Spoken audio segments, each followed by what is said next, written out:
What's up, Gamecock Nation? Tashawn Wanamaker here checking in, and you're about to hear the show presented by Express Suns Rooms of Columbia. Spurs up.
Gentlemen, may I have your attention, please? The show starts in 10, 9, 8, 7, 6, 5, 4, 3, 2, 1. Go. The electricity here in Columbia, well, has been buzzing loudly all weekend. Passion of the crowd in Williams-Brice Stadium is second to none. And the rave breaks out in Columbia. It is good! Gamecock fans, welcome home. See how it goes, but we'll be ready to go. It's time to root. Let's go, Carolina! It's gone! Touchdown! What a hit! He baked it in! Can you believe it? Gamecocks have won this game! Here are your hosts, J.C. Sherber. Oh, watch him celebrate now! Phil Molinex. My wife doesn't like hanging around losers. And Jamie Bradford. I'm going to tell him, you look like you joined Duck Dynasty.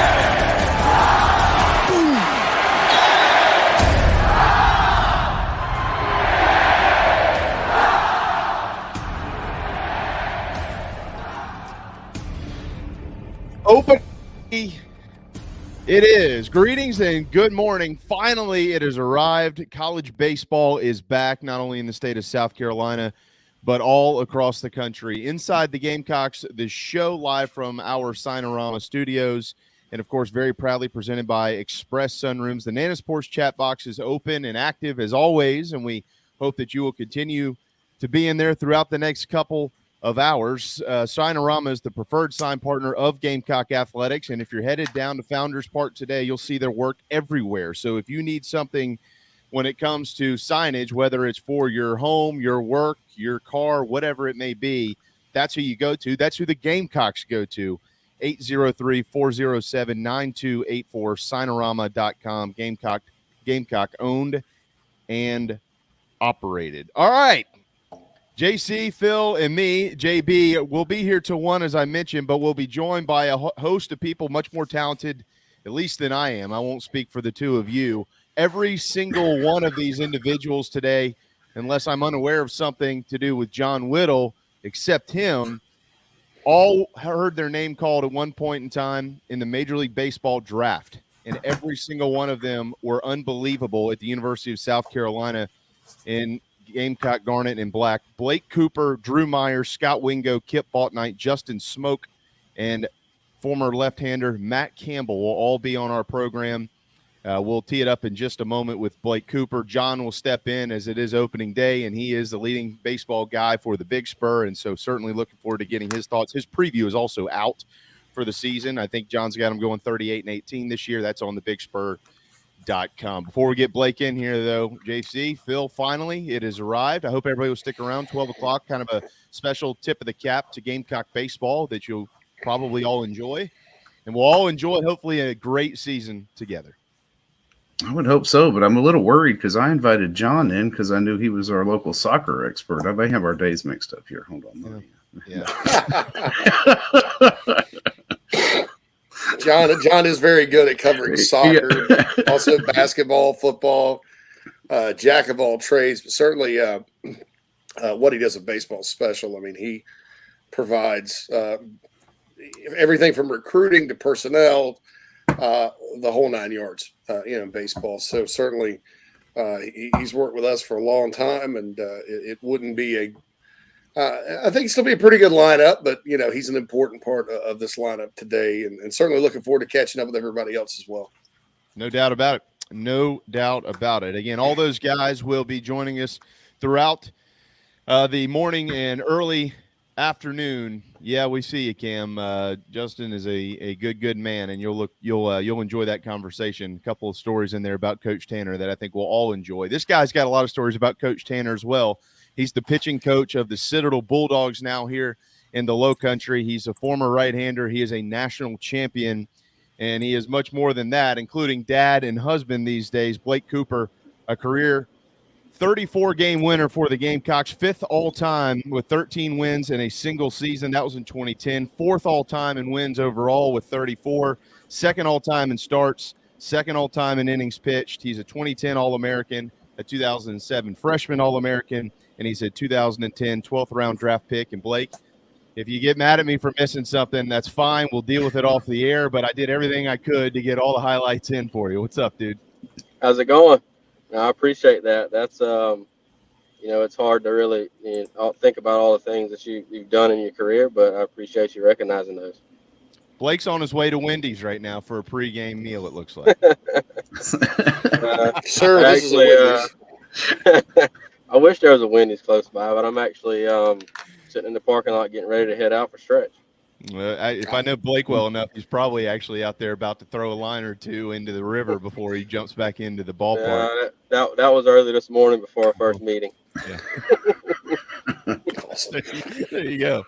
Well, Blake, I know we got short time with everybody today, and I know these guys certainly want to ask you some questions, but obviously this is about the Gamecocks. You and the Citadel will be out on the field today, led by Tony Skoll once again this season. Y'all got Delaware State coming to town. I'd ask you to describe for me the difference in opening day as a player and as a coach. Yeah, it's actually one thing that obviously I thought you might ask me. I can remember, as a player for the first time at the University of South Carolina, it was a special moment for me because I grew up in a small town, and it was a situation to where, honestly, I didn't really have aspirations of playing college baseball. I was just kind of living in the moment, playing the game I loved, and then obviously the opportunity arose. And I could remember that first time out on Sarge Fry Field, just kind of soaking in the atmosphere and looking at the guys around me. And that was really the first time where I felt like, I fit at that school, and obviously a prestigious program. So, it's a different feeling because you're preparing a different way as a player versus a coach.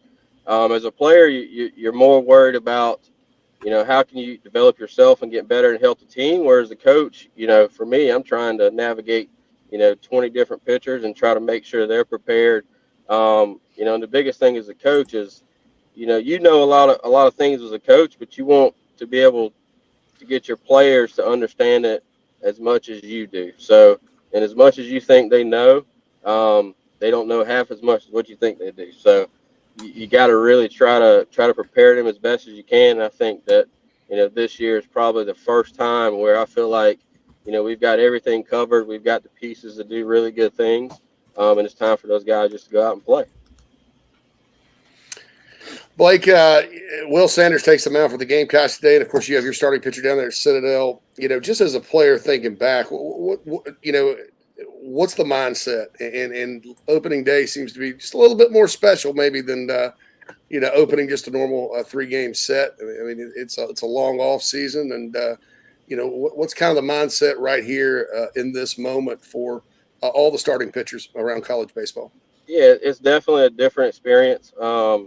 You're the guy that gets to kick off the season. You get to see all the things you've worked hard on really come to fruition. For me, it was, I like to get out, on the field a little bit early to kind of soak in the atmosphere and kind of get acclimated to the fans and what's going on around me. That way I can get in the comfort zone. That's just the type of guy I was, but it's definitely special because that means you're the number one guy on that pitching staff and you're the leader of the team and you want to get things started off in the right way. So for those guys, obviously, man, it's special to be able to play there. And I think, they've gotten to the point where guys are starting to realize that. And it's a special place. And, it's really an honor to put on that uniform. So, like I said, it's a special thing. And it's something that, it doesn't happen but a few times in your life. And you really got to soak it in. Yeah, there's no question, man. I mean, and I think one of the neat things about Gamecock baseball, and I know that it's like this in a lot of different places, but we have the luxury of being in this fraternity. It is it really is that, Blake. You talk about the fact of your era and when you pitched at Carolina, 07 to 2010, but when you put that uniform on, you carry more than yourself out there and your teammates. You carry a prior history, which is we know is really, really good. And then also you're playing for a bunch of kids that hope to be in your shoes one day. And then somehow, some way down the road, that always wraps itself into just one big Gamecock baseball bubble. What's that like, having connections to guys who put that uniform on, from decades before you, and even now you've probably recruited some of the kids that are playing there now, but it's just really interesting to see how it all comes together at some point. Yeah, it is. It's obviously I grew up a South Carolina fan. Growing up, in South Carolina, if you're a Carolina fan, man, that's the place you want to go. I could remember when I was playing high school ball and travel ball, I remember the game where we hit 5 home runs in a row. And I remember all the guys that were there when I got there. And it was just a situation where, it's a family. And then when you get there, man, you're working hard for the guys that came before you. And when I got there, there were older guys like Jeff Jeffords and Connor Lawler and just some of the guys that I played with for only a year that really pushed me. I can remember that, I was just a young freshman, 170 pounds coming in. And, Coach Tanner, what he did was he put me with the strongest guy on the team, and Jeff Jeffords, who really, he had his ups and downs on the field. But, man, when it came to the weight room and working, that dude got after it. So he's the one that kind of taught me my work ethic when I was at the field. So, it was a situation where, man, that guy poured into me when I got there. And then what you want to do as a player is you pour into the young guys when you get older. And then what happens is that becomes a trickle effect. So there, you create that family and that base. And when guys come back, you want them, the guys that look up to you and so forth, so on. So it's definitely a special place. Where you're there, you're playing for the guys that were there before you, and you want to leave your mark on the program for guys to look up to you while you're there and then when you're gone. So we've got guys that actually, Carmen Majinski, he's around. He's getting his off-season work here at the Citadel. And I've never met Carmen, but just because we wore that same uniform, man, it's like, we're brothers. He made that comment to me. I was like, hey, man, I don't know if you know exactly who I am, but I'm such a, he's like, man, I know you. You're my brother. You played at South Carolina. I understand that. So it's a special place for sure. It's just a given that, man, you put that uniform on, it means something. And you're playing for the guys around you and the guys that came before you. So, we got only a couple minutes left, Coop. Do you remember your first start at South Carolina? How did that come about? And what did Coach Tanner tell you before you ran on the mound? Okay, so we're actually, so I believe, I was I was the last guy out of the bullpen to start the year. I believe I I had around an 18 or 20 ERA going in out of the fall into the spring. Obviously, I had some tough conversations with Coach Tanner. And then I believe we're playing in a preseason tournament, and there's 2 guys left. It's me and Curtis Johnson. And I remember Coach Tanner looks at Coach Calvin and says, whoever can get warm the fastest is going in the game. That's kind of where I was on the totem pole to start that year. So, I got the opportunity to get in. I believe I rolled off 8 innings scoreless. And then I believe, we're getting ready to play Brown. And Harris Honeycutt was our Friday night starter. He ended up going down with a shoulder injury. Coach Tanner pulls me over to the side. He said, hey, obviously Harris, this was a Thursday night, mind you, the night before a game. So kind of in scramble mode once he tells me the story. But he's like, Harris Honeycutt, he's sore a little bit, so we're going to give him the weekend off. We had, he said, I gave an opportunity to a guy by the name of Mike Cisco a few years ago, and he ran with it. He's like, listen, you're going to get that opportunity tomorrow night. He said, I'm going to give you one chance, and that's all you get. So take it or leave it. This is your opportunity. And, I can remember looking at him, obviously had no idea that I was going to get a start. I thought it was years down the road, and all of a sudden Coach Tanner hits me with that. So I go from the last guy out of the bullpen to making a start and then going on a 7-0 run as a freshman. So, it happened really fast. Obviously, I'm sitting there thinking as a coach, how in the world would I give a guy like that who was the last guy out of the pen to start the year to be in, one of his weekend starters. So obviously things went well for me, and, I kept rolling from there. You're one of many people that consistently tips your hat to a guy named Ray Tanner and what he's done for you as an individual, but for the entire University of South Carolina. He's a great man, and he's made an impact on a lot of people that's going to generations and generations down the road. You'll be able to lead it back to him. Well, Blake, go get him today. I know it's game 1 for the Dogs. Before we let you run, I do have one question I have never actually asked you, and we've been friends for a long time. What was it like to meet Aaron Andrews? Well, obviously that was, a lot of people would enjoy their time to meet Aaron Andrews. Obviously she was the hot topic at that time and day. You think? Which, obviously I don't think that has fizzled out at all. So, let me get but I can remember that very vividly, like it was yesterday. I bet you can. The look on your face kind of says it all there. And that was in Omaha. Yeah, I figured you'd have something. I figured you'd have something up your sleeve. well, I'll see you this weekend, and appreciate everything as always, my man. And go get them. Tell Tony and everybody we give them our best, and good luck. Will do, and go Dogs. That's right. Go Dogs. There you go. Blake Cooper, the pitching coach for the Citadel Bulldogs, former All-American at the University of South Carolina. It's time for a timeout. When we return, John Whittle will pop in. He'll be followed by a host of Gamecocks you all know, Drew Meyer, Scott Wingo, Kip Bouknight, Justin Smoak, and Matt Campbell, right here on Inside the Gamecocks, the show. The preferred sign partner of Gamecock Athletics is Signorama Columbia, and they should be yours too. A full-service sign company that handles design, production, install, and service, Signorama Columbia has helped to bring to life the perfect vision for so many all across South Carolina. Owned and operated by proud Gamecock alumni, they can handle all types of signage, including interior and exterior, vehicle graphics, and more. Go to Signorama.com and find the West Columbia location, or call them at 803-407-9284. Bring your brand to life with Signorama Columbia, and go Gamecocks.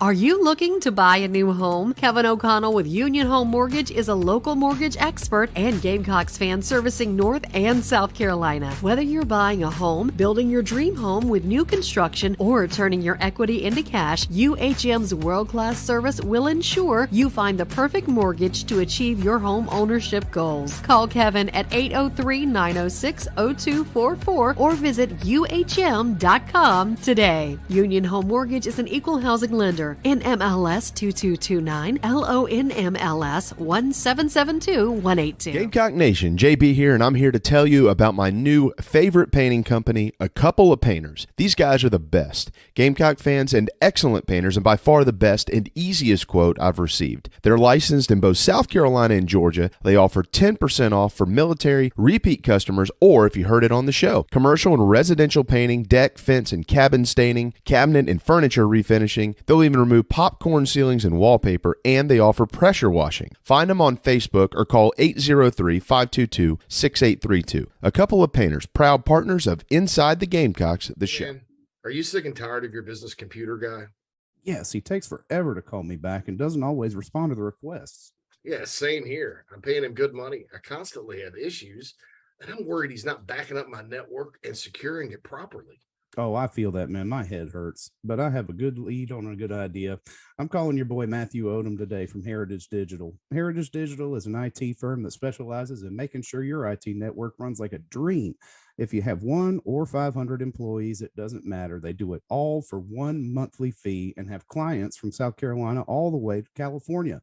Yeah, I heard that monthly fee's low too, so I don't know why I didn't even think of that. Do you have 843-699-1001 as Matt's contact number? Yeah, man, I sure do that. Or you can go to heritagedigital.com. Man, I hear they do a no-cost assessment. Boy, this will help me. Yeah, I bet. I'm getting on that and encouraging everyone else to do the same. Heritage Digital, 843-699-1001 or heritagedigital.com, a proud sponsor of Inside the Gamecocks, the show. This is former All-American shortstop Drew Meyer, and you're listening to Inside the Gamecocks, the show. Go Gamecocks.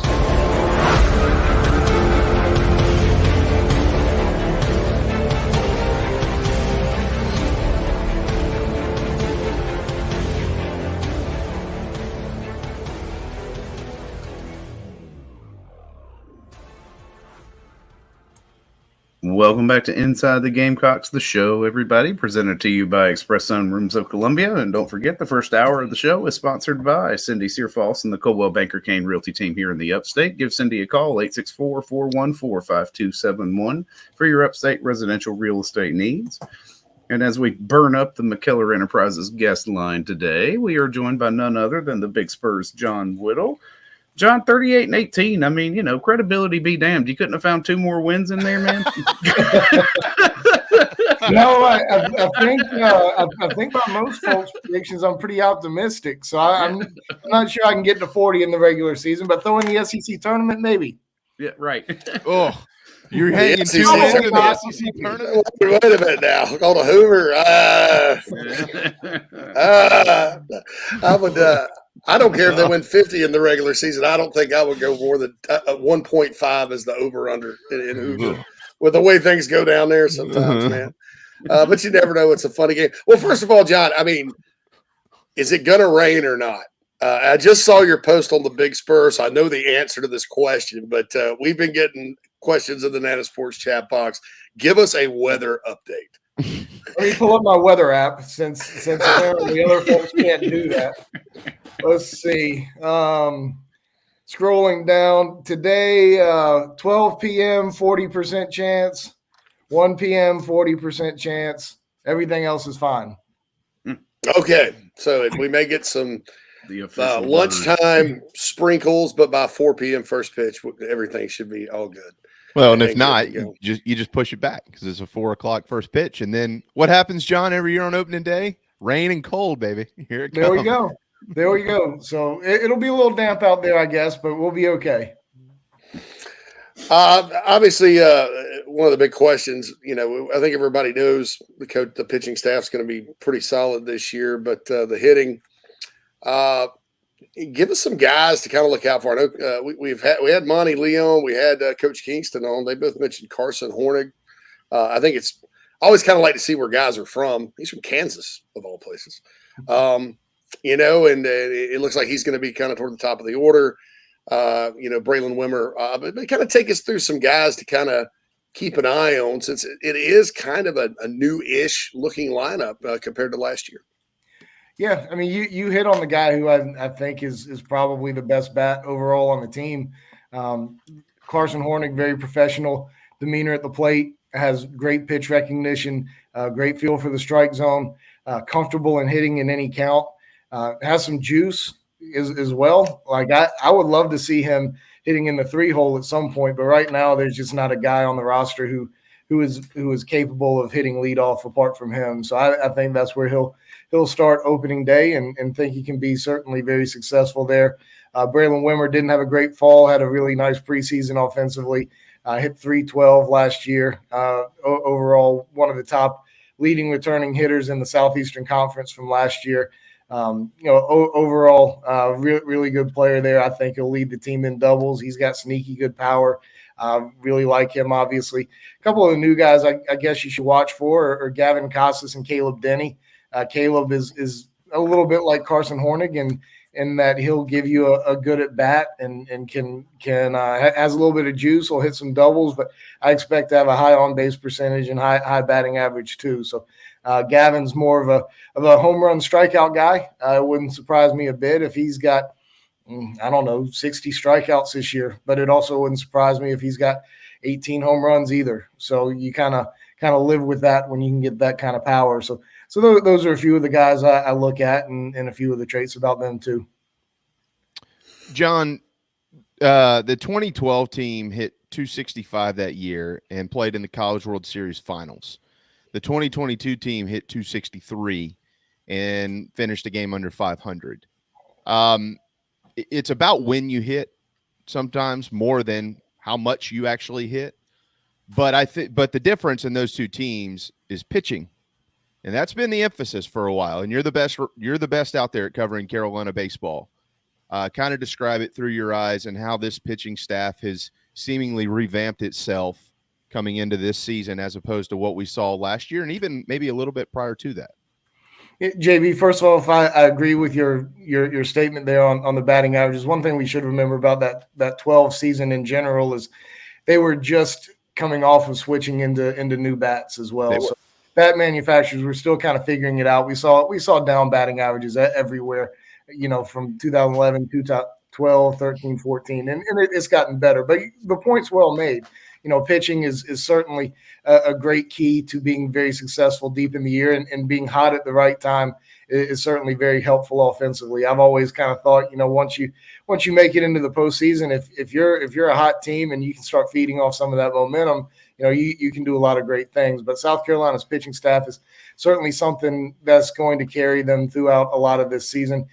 To me, they've got an incredibly deep pitching staff, and while that was the case in 2021, this year's team has front end talent too. Like your Brandon Jordans, Thomas Farrs, those guys from a couple years ago, they were decent SEC weekend starting pitchers, but they weren't Will Sanders, they weren't Noah Hall, they weren't Jack Mahoney.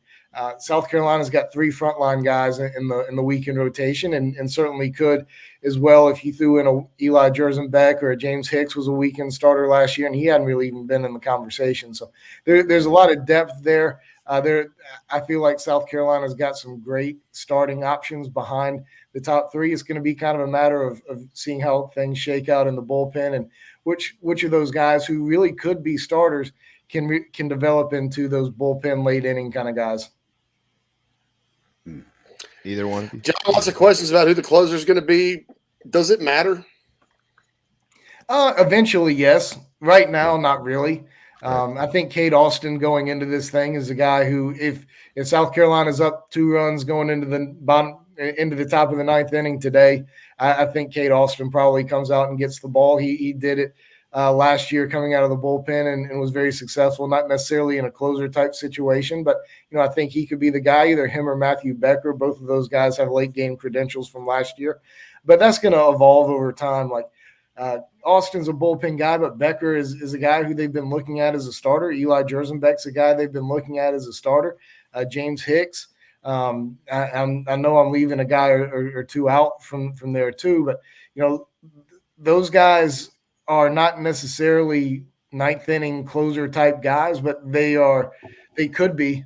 in time. And I really like Eli Jersenbeck back there. He might be a midweek starter. He might be a closer. I don't know yet, but that's going to evolve over the course of the season. You got to figure it out at some point. You got to have that late game guy who you really trust to go out there and get it. You don't really need to know that right now. You've got enough talented arms to be able to figure it out and put it together.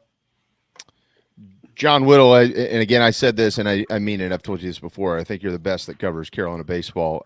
John, the beginning of the season, I'd say through at least the first 3 weeks or so, there are some series in there that have kind of reverts back to what it used to be. You know, Coach Tanner was big on getting a bunch of wins early in the year in his tenure at South Carolina, and Coach Holbrook carried some of that too. It is sexy to have nice matchups and these neat tournaments they got going on in Texas, and actually scheduling Texas like Coach Kingston did, and so on and so forth across the country. I know TCU and Arkansas play tomorrow in one of those tournaments out there. So it is sexy and nice to see that. But for a program that's trying to get itself back to where it rightfully belongs, which is on top of the sport, kind of easing into things may be the best approach. And that certainly looks like what they're doing this year. So with all that said, my question to you is, what do you actually expect to see from this team? Because it seems like they have 4 or 5 positions, maybe more,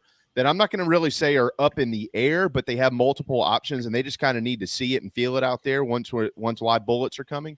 So what do you expect this weekend and then beyond to look like here in February as they kind of try to figure themselves out?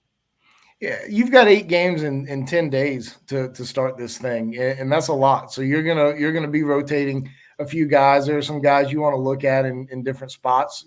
Pitchers as well. Pitch counts aren't where they are right now for in terms of where they might be in, say, mid-March or April. So you're going to be getting a lot of guys work, but you're kind of trying to get a feel for how guys are going to react a little bit under the lights. Now, that wasn't a Ray Tanner philosophy. Ray Tanner, when he was going into the season, like preseason practice was to figure out who were going to be my starters. And then once game 1 got here, those were my guys, and I was riding them for quite a while before considering making any changes. That was his philosophy. Mark Kingston is not that way, and most college baseball coaches aren't that way. They're going to want to check out matchups. They have a lot more data to work with, and they're going to look at matchups and batting practice on the day of, and whatever else, and make decisions based on that. And I expect that to be the case for the first couple of weeks now. And that Clemson series, that third weekend, is obviously extremely important. I think they want to get a feel for who their best guys are going into that weekend and put them in those roles and have them in those key spots. And then after that weekend, you kind of reset a little bit. You evaluate. You got five more games before the start of conference play and be ready to roll then. So, your point on the schedule is true. UMass Lowell brings back a few guys, but they weren't a great team despite they were sub 500 last year. UPenn was, I believe, 56 in the RPI, and predicted to finish second, I believe, in the Ivy this year. So they've got a little something to them, but just in terms of the schedule, it's certainly not the most difficult. All right, real quick, we got about a minute or 30 seconds actually. 2 quick questions from the Nana Sports chat box, the award-winning Nana Sports chat box from Clint. He says, do you have a true cleanup guy? Would that be Gavin Cassis right now? It would be right now for sure. He isn't riding a real hot streak going into this. He's got a few walks, but he had a great fall, 5 home runs, above 300 batting average. He was great in the fall. Hopefully he can get close to that, but he's a cleanup guy right now. And Braswell, does he get more innings pitching if he doesn't get a lot of PT otherwise? If this were last year's pitching staff, yes. But this year's pitching staff, he's not there. He hasn't thrown bullpens or anything like that. He's not up to that caliber. He's got some work to do to get back in the lineup. It wouldn't surprise me for him to get a start at third base potentially in one of these first 8 games, but he's got some work to do to get back in there. One of the things I'm going to be keeping my eye on this weekend, John, is they do have 2 guys that combined for 83 stolen bases last year. UMass Lowell does, the Gallagher kid and the Humphrey kid. I think he was 46 of 47. That wasn't against the SEC, there's no doubt, but Carolina does have a couple of guys who are developing as catchers behind the plate in Cole Messina and Talmadge LeCroy. And so if these dudes get on, they're going to move. And I want to see what it looks like trying to throw them out, because you certainly don't want the book to be on you that, well, they can't throw runners out. So we'll see how the staff holds them. We'll see how those guys back there. Well, a pitching coach will tell you you can't steal first base. So keep them off, and they can't steal. But you're right. Breaking in 2 new catchers this year in Talmadge LeCroy, Cole Messina. They weren't incredibly successful throwing out guys in scrimmages. Cole was a little bit better, but that's certainly going to be a point of emphasis this week, that and pitchers holding runners. One of my points of emphasis is to follow you and see what you're writing as Carolina hopefully opens the season 3-0. You're the best, man. You're the best. Thanks for what you do. Well, I appreciate that. I appreciate you guys. Thanks for having me on. Thanks, John. Thanks, John. Mm-hmm. JC, we acted like we don't know him, especially you. Y'all are. I worked with John Whittle for, gosh, it's 2023 already. Yeah, a long time. 15 years covering baseball for the Big Spur. And of course, he's kind of my manager. He runs the whole thing. Covers everything. So he does a lot of stuff. Proud of that guy. Great human being, too. So. Yes, he is. There's no doubt. All right, we'll hit a timeout. Clint, we see you. That's pretty sweet. Sweet at Floor Field. He got a sweet ticket for the Clemson game at Floor Field. I'd say that's pretty sweet. All right. You know what else is pretty sweet? The way that Drew Meyer played defense. He'll join us when we return. I love the smell of napalm in the morning. Easy. He's got a tiger by the tail, he has. He better hang on, too. People have spoken. Nana's Porch was voted the 3rd best food truck or trailer by the Charlotte newspaper Public Poll. Also, their pimento cheese took 3rd in a contest exclusively for products made in the state of North Carolina. I will let Noah Hall tell you about the rest. Nana's Porch, Southern cuisine with an uptown twist. We're well into the new year, and the days of being back in the pool and boat are quickly approaching. Many of us don't have the time to hit the gym, but Charleston Fitness Equipment can change that for you. Outfit your home with a treadmill, elliptical, or my favorite, a home rower that allows you to row with the pros all over the world. They have free weights, home gyms, flooring, and much more that makes keeping or getting in shape much more convenient. Located in Mount Pleasant, visit charlestonfitnessequipment.com for more. Get in shape like our Gamecocks. Charleston Fitness Equipment, proud partners of Inside the Gamecocks. Gamecock Nation, do you need a place to stay for the big game? Many hotel booking engines keep all the commissions, but at Fan Plans, you support Inside the Gamecocks, still earn your hotel loyalty points, and you receive an email with direct confirmation from the hotel. Whether you are visiting Columbia to cheer on Carolina or hitting the road to follow the team, get in the stands with Fan Plans. Family vacations, a new car, a new boat, all cost money, but you don't necessarily have to make more to afford any of that if you can save cash that's flying out the window now. iHelp Consulting can help you finally get the kids to Disney World, upgrade the minivan, or drop that new boat in the water next summer. Let Daniel and iHelp Consulting consult with you. No fees, just savings. You pay them a percentage of those savings. Save on essential services, credit card fees, you name it, let them find it. These folks are incredible. iHelpConsulting.com. How can I help you?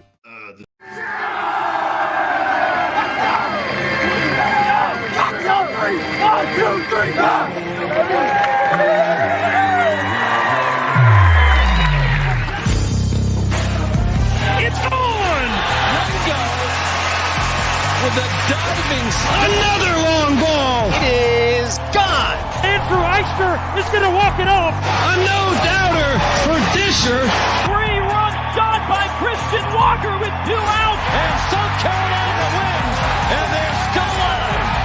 Over the head of the center fielder. The Gamecocks have won this game.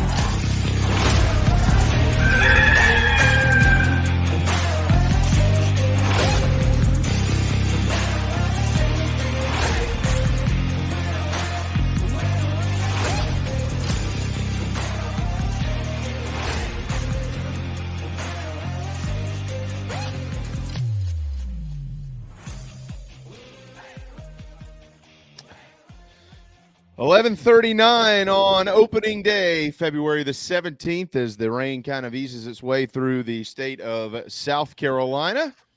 But nonetheless, they will play baseball finally, as we've been waiting. That's generally what happens. Isn't that right, Drew Meyer, on opening day? It's either rain or it's cold. It's never sunny and 75, at least not in the Palmetto State. You know all about opening day, and in my opinion, maybe the greatest shortstop to ever walk on the field at the University of South Carolina joins us for a few minutes now. What's up, man?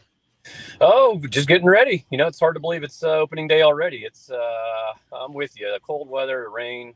I hated that stuff. I needed like 95 degrees where everybody's miserable in the stands and sticking to the seats. That's baseball weather.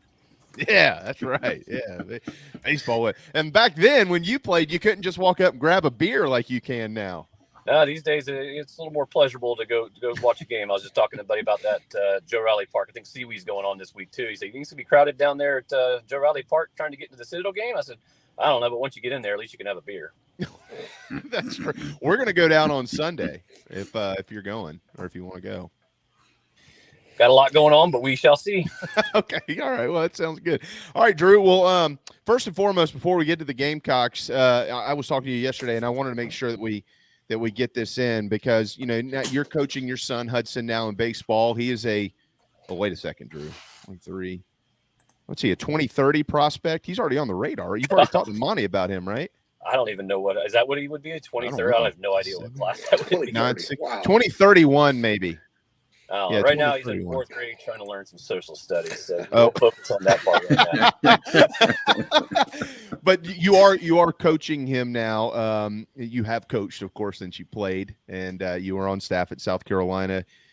So what's that like, man? What's it like going from coaching college baseball players to coaching 9 and 10-year-olds? You know, I try to take the same approach. We've got a team here in Charleston Blue Claws. I'm actually at our field here in West Ashley. We kind of renovated a field, Ashley River Baptist Church off Savannah Highway. And, you know, it's an 11U team. And I try to take the same approach. I run the practices is exactly how we ran them at South Carolina with the BP structure and the team defense structure, a lot of reps. I mean, it's one thing that I took out of college baseball and playing for Ray Tanner and Coach Lake and Toman and Myers and those guys is, you know, there's a lot of so-called experts out there that think they know how to teach how to hit and all the technical stuff. But at the end of the day, you just got to get in the batter's box and do it over and over and over again. As a player, I think you start to figure out what your swing is and what works. It's kind of like a golfer going to the range for a couple hours every day and swinging until he finds it. So I just try to give these kids as many reps as possible. And when it gets to game, it's really I tell them that we're going to practice hard, very hard. But if you practice hard, it makes the games easy. You just go out there and show off all your hard work. And so I think about these players today on opening day, and that's what they've done. They've been really probably been ready to get back out there since the end of last season, not making the regionals and gone through fall ball and now some preseason in the spring. These guys are just ready to get out there and play some games that matter. Drew, Braylon Wimmer apparently did not make an error all of the preseason. Shortstop, as you know, is a very challenging spot on the field. You know, kind of talk about the defensive aspect of playing that position and sort of the focus it takes to get on a role like that. I know you're really good defensively as well as at the plate, but and a rifle arm, as someone said here, I remember that too. So just kind of take us through that position and what's going through Braylon's mind right now, getting ready for this opening day at such a critical spot. Yeah, I mean, a lot of it, like I said, he's got his reps in, and you can get as many reps off the fungo as you want. But I think the big key for me was taking balls live off the bat in batting practice. You just can't simulate those same type of balls. And then really once you get in a game situation, you know, pre-pitch, you'll have, you know, your positioning of where you want, but you really got to pay attention to each hitter and their types of swings. And then you got to know your pitcher. And is he a sinker ball guy? But you kind of got to forecast what kind of ground ball you're actually going to get. Is this going to be a 2-0 pitch where he's going to hit a missile at me as a big righty, or is it a lefty down 0-2 and he might just be trying to slap something and you might have to come get something and try to cut that distance down. So I think in between each pitch is where the shortstops make their money of trying to figure out what's going to happen on that play and being prepared. And, you know, for him, you know, playing on the other side of the bag last year, you know, it'll be a little bit quicker. You know, you don't have as much time to kind of sit back and play the right hop at shortstop. You kind of got to go force the action. And obviously at the end of the day, you got to have the arm to hit the first baseman in the chest. So I think it's it'll get comfortable more and more as the season goes on, and the more game action he gets. But I'm looking forward to see what he can do. A USC Athletic Hall of Famer, 120 hits in the 2002 season. That's a single season record that ain't going to get broken ever. Third all time in hits at South Carolina with 285, a first round draft pick of the Rangers, and an All-American twice, a freshman All-American as well at South Carolina. Drew Meyer. What's the worst ass chewing you ever got from Coach Tanner? In Alabama, we had a Thursday night practice, and we have to get out there, and there had some rain coming, so we were in charge of rolling Alabama's tarp out. What? Well, quite honestly, as the starters, I didn't really do that kind of stuff anyway, even at home. Those are for as Coach Tanner called them, the scrabinis. And so anyway, so we were kind of out there kind of helping out, and I had Jerome Peters on my right and Garris Gauntz on my left. And as the tarp starts rolling out, I kind of got both hands and kind of pushed him in the back to kind of push him up on the tarp as it was rolling. Well, Mr. Gauntz decides he wants to be a clown, and he'll negate this story, but this is what happened. And he ends up kind of getting his chest up on it and kind of surfing it on his chest, kind of riding it as it's rolling. Well, it got going too fast. He takes a tumble over it and lands on his shoulder, and ends up, I think he separated his shoulder. He was definitely out that weekend. He was leading the SEC in hitting. We're on the road, and he's hurt. And Coach Tanner, everybody gets off the bus, and he keeps me on there, and he just lets me have it. It was pretty bad. And then he says we have to go to Gauntz's room, and I have to apologize. And I'm like, apologize? Like, Gauntz is going to freaking kill me. So I'm like, you got to go with me. I'm not going there alone. So I was like, oh, Garris, I'm sorry. So he was out for a few weeks, which is not good for our team. But I actually played golf with him yesterday, and we still do not see eye to eye on that story. He said I pushed him all the way on, and it was all my fault. But I just called it. He was a catcher, transformed into an outfielder, and what I'm trying to tell him is he's not an athlete. He might be able to hit and lift some weights, but apparently he can't bottom surf on the tarp. Yeah, dude, he hits the damn golf ball a country mile, though. Yes, he does.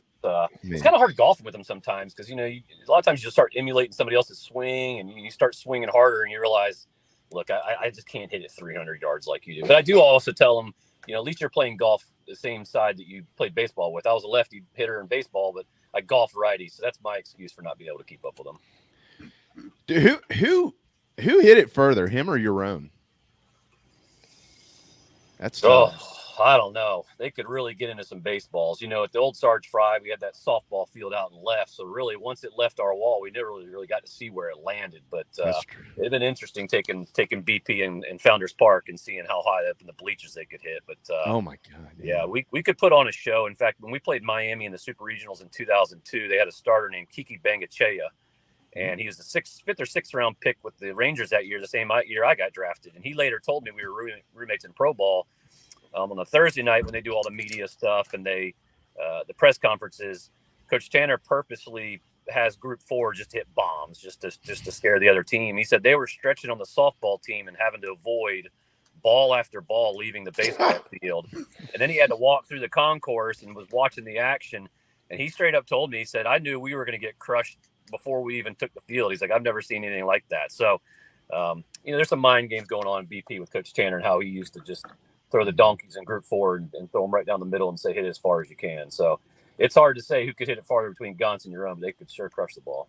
Well, I know this. That ball that you hit here at Riley Park that ricocheted off the light pole in right field was probably as far or would have been as far as any of the balls they hit because it was still leaving the yard when it bounced back into it. That ball was hammered. Yeah, that was a lot of frustration. I think I was like 0 for 15 or 17 or something at that point to start my freshman year, and Coach Tanner's probably going, oh, no. But he actually, before that game, I was hitting ninth in the lineup leading up to that. And for whatever reason, he wanted to shake things up, and he put me in the 2-hole for that game. And I ended up getting that first hit and kind of really picked it up the rest of the way. I think I hit like 320 to finish the season. So I got to give props to Coach Tanner. I don't know why in the world he'd put a freshman that can't hit out of a wet paper bag and move him up in the 2-hole. But luckily for me, it worked out.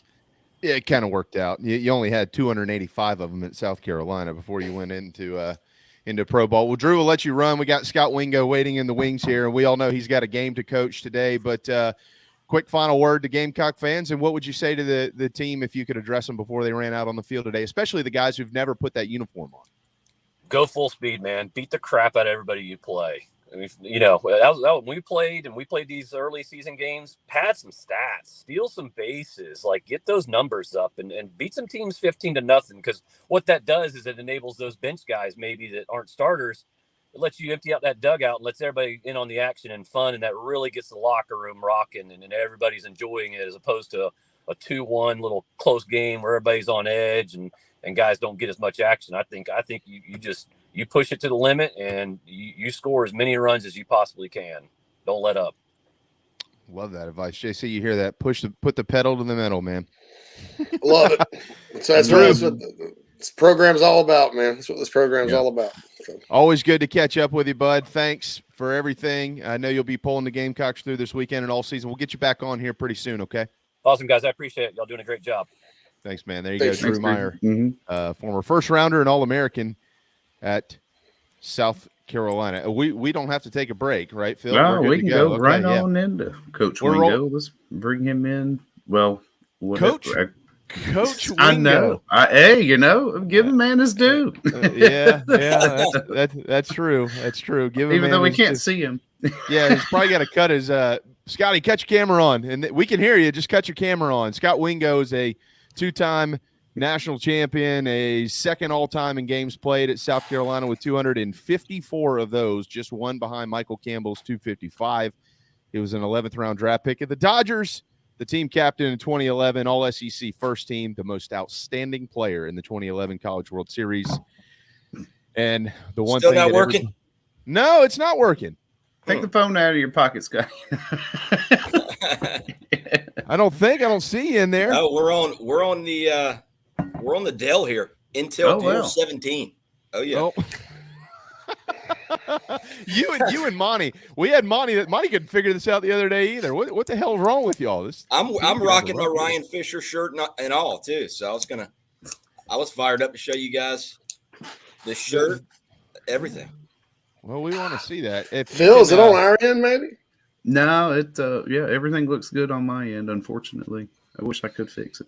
So there's got to be something, Scotty. We maybe you're you know what? Maybe do you have a virtual background on or something? No, probably not. Piece of tape over the camera. Can you try to log in from your phone? Piece of tape over the camera, that's pretty good. Yeah. Can you pull up your email on your phone? Yeah, I can do that right now. Why don't you do that and log back in? We'll get you in. We'll get you back in. We'll extend you a couple of minutes. To do that way. We got some time. Yeah. Oh yeah, we're loose.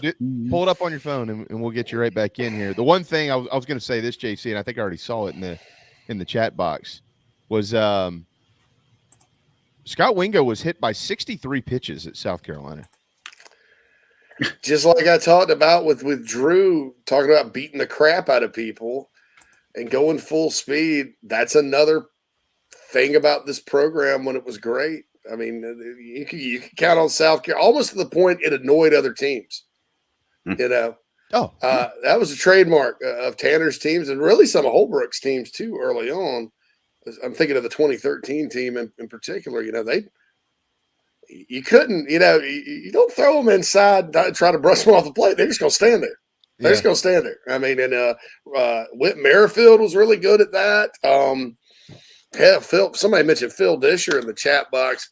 Phil Disher just bounced off his arm. I mean, it didn't. It was boom. Wow, that's all right, man. Even guys like Drew and Reese, Justin Smoak, really good at getting hit by pitches and getting on base. Well, it's about finding a way. That's what Carolina baseball, when it's been great, has been about. Find a dang way. Or a damn way. Find a damn way. That's kind of my saying. Find a damn way. So that's I got that shirt on today. So that's what Carolina baseball is all about. Well, I don't want to speak for Justin, but I will. I can tell you that when he got hit by pitches, he was not happy. He wanted to hit. He was not one of those guys at all, ever. in his career, even in the big leagues, that was like, okay, well, I got on base. That's what matters. No, that's not what he cared about. He wanted to be able to swing the bat, and if you hit him, he was going to be pissed. I remember in Clemson when one of his best friends, Matt Vaughn, almost hit him. He stared him down, and then the next pitch hit over the freaking batting cages in right field. So, that's this guy had some pop too, but he also got popped a lot. Scotty, we were mentioning 63 HBPs in your career, which is just amazing. But now you're what'd you say, Phil? Coach Wingo. That still doesn't make sense. Coach Wingo. I love that shirt. God bless and rest in peace, Ryan Fisher. No doubt. Yeah. Yes, sir. One of the coolest dudes on the planet, man. One of the best people you'll ever meet. He was just what South Carolina is. I mean, I got to my freshman year. I came in and he was a manager helping Kyle Lipsey, and just took this program and ran with it. He was here until he passed away. But I thought opening day, I don't think it was a better way to wear Ryan's shirt and just let everybody know that he's still in my thoughts and prayers, and his whole family needs to know that he's he'll always be here in spirit for sure. Boy, there's no doubt about that. Just one of the nicest, kindest guys you could ever want to be around, ever. And he knew it all too, Scotty. He could tell you he was kind of a little bit like Coach Spurrier. He could remember everything. And that was pretty cool. All right, man. Well, so what's this like for you? I mean, you're now soon to be hopefully paid Scott Wingo. God, the dadgum rules that they've screwed up for so long, they're trying to fix this. So I hope that all works out for everybody. But everybody I've talked to is like, man, Wingo's a hell of a coach, man. He's a hell of a coach. I've known you a long time. What's it like getting these guys ready to go? I know you want to run out there and play. So what's it like? Well, it's exciting. I mean, shoot, as a player, it's a little different. As a coach, you just hopefully you've got your guys prepared, and you believe that. So you kind of take the same approach as a player. Like if you go into this, thinking, worrying about like a job. Look, you just got to say, hey, my guys are ready to roll, and we've worked our tail off. You believe what you've been doing, and it's go time. So it's exciting time. I'm excited for it. Yeah, hopefully this July I can start getting out on the road recruiting for the Gamecocks. So I'm excited about it. What's it been like with Coach Lee coming back in the fold? We actually talked to him last week, and what do you think he brings to the table? I'm sure you guys have known each other for a long, long time. Just like about everybody else, Carolina baseball wise. Oh yeah, Coach Lee. He coached me in 2008 before he went to College of Charleston. But it's been awesome to get to work with him again, or at least be around him. He's one of the best. He kind of brings me back to 08. Sometimes we talk about Coach Tanner, talk about fun stories, talk about just everything. Some days in the locker room. So definitely great to have him back. And like I said, he's one of the best. Scotty, you say that word, one of the best. Think about this for a second, man. I mean, just where you are, Kingston is a brilliant baseball mind. Coach Tanner's in your hip pocket. Stuart Lake's in your hip pocket. Monty Lee is in your hip pocket. JP is probably one of the best up-and-coming pitching coaches in the country. I hope they can keep him. I mean, you got all these dudes, not to mention everybody else out there, like Link Jarrett when you were coaching with him at Notre Dame and on and on and on. Coaches all over the country. But literally, you could walk into any of those offices right in Columbia and talk baseball. How's that helped you become a better coach?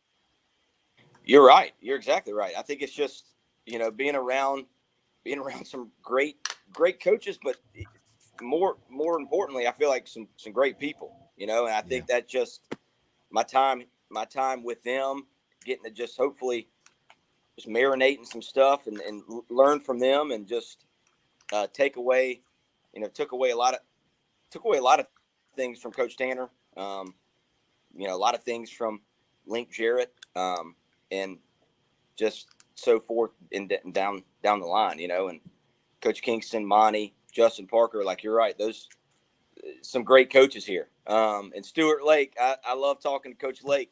He texts me. He texts me and me and the guys this morning. Good luck. But it's always awesome to just talk to him. He knows the game just good as anybody, and he's one of the good ones. But just fortunate to be a part of some coaches that helped me grow along the way, and I look forward to continuing to grow and develop players going forward. I owe Coach Holbrook an apology because he's not far away from me as well, and he's one of the great baseball minds out there, right here at the College of Charleston. Yeah, Coach. Yeah, exactly. All right, so we only got like a minute left with you, Scotty. How do you coach and teach second baseman? Like, did you see a guy out there booger one up? What do you go out and do? I mean, how did you learn? How do you relay that to him? And do you like where they are this year in the middle infield? I do. Braylon Wimmer is moving from second to short. Mm-hmm. He's about 6'5". So there's going to be plays right at him that, he does things a little bit unorthodox, but his range, Jamie, you're going to see some plays this year that you're like, what was that? Like, and his arm's gotten better. He's been working his tail off, and it's like he's just opened up and it's kind of freed him up as anyone. Uh-oh. Yep. We're back. Audio. Did we lose the audio? Damn it. Yep, we did. Yeah. We lost Can't audio. hear you, Scotty. That's all right. Oh, man. Yeah, we lost his audio. Okay. Well, we can can you hear us, Scotty? I don't think he can hear us. Yeah. All right. Well, that's cool. It's okay. We'll blow him a kiss and we'll wave goodbye to him and we'll thank him for his time. I was digging that answer too. I was like, I know, man. Because that was Braylon Wimmer answered. I know. Unfortunately. Oh. Yeah. All right. Well, we're out of time in hour one. Thanks to Scott Wingo, Drew Meyer, John Whittle, and Blake Cooper. Coming up next, a tip of the cap to Gamecock baseball, and then we're joined by Justin Smoak, Kip Bouknight, and Matt Campbell as we continue to roll along on opening day right here on Inside the Gamecocks, the show from the Sinorama Studios.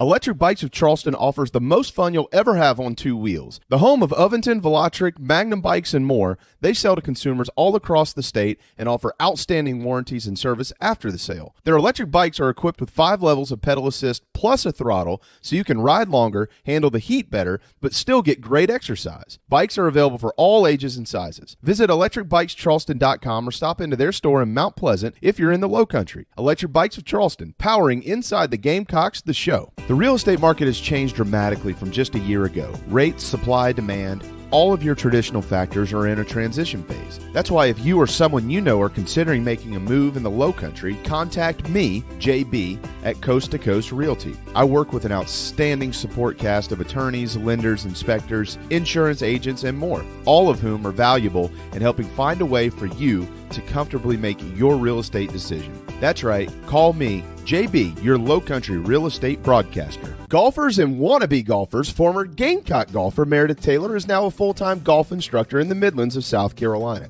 In-person golf lessons are held at the Country Club of Lexington. Half-hour, hour, on course 9 or 18 holes. And if you're outside of South Carolina, Meredith conducts virtual lessons. Just send in your golf swing for analysis. Gift cards are available for in-person 1-hour lessons. Connect on Twitter at Mayor Taylor and find her online at McKellarEnterprises.org. Her email is on the website. Schedule your next lesson today with Meredith Taylor, former Gamecock golfer. You're tuned into Inside the Gamecocks, the show. Sideline and picked off. Brad Edwards will get a convoy. Touchdown, South Carolina. Spurs, Spurs, Spurs. You ain't just a bird. You're top of the coop, star of the show. You're a rooster who was born to crow.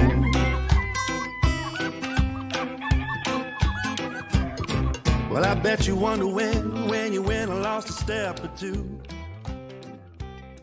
Fell down the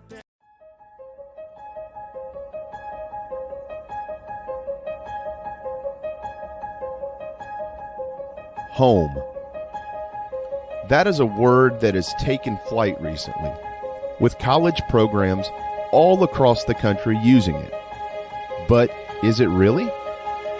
To some, it's a hype word to excite those who follow on social media, to inspire those who need inspiration, to energize those who need energizing. To others, it is home, and Columbia, South Carolina is the home of one of the greatest and proudest college baseball programs in the history of college baseball. It always will be. This is a Gamecock state. While others have proud programs, successful programs, and great people and leaders, the University of South Carolina sets the bar of which college baseball in this state is judged. That won't change. This year, it's time. It's time to turn the page. It's time to dig deep. It's time to return to... Forget about it. He didn't just win it. He walked it off with a home run. Base hit to left. Diggs going to try to score. Williams with a throw to the plate and the gap. Base hit into right field. Barry's being waved around. And he scores the tying run for South Carolina. It's a swing and a fly ball. Going, and it is gone. And Christian Walker, a true freshman, with a 3-run shot. To the second baseman, caught double play. Are you kidding me?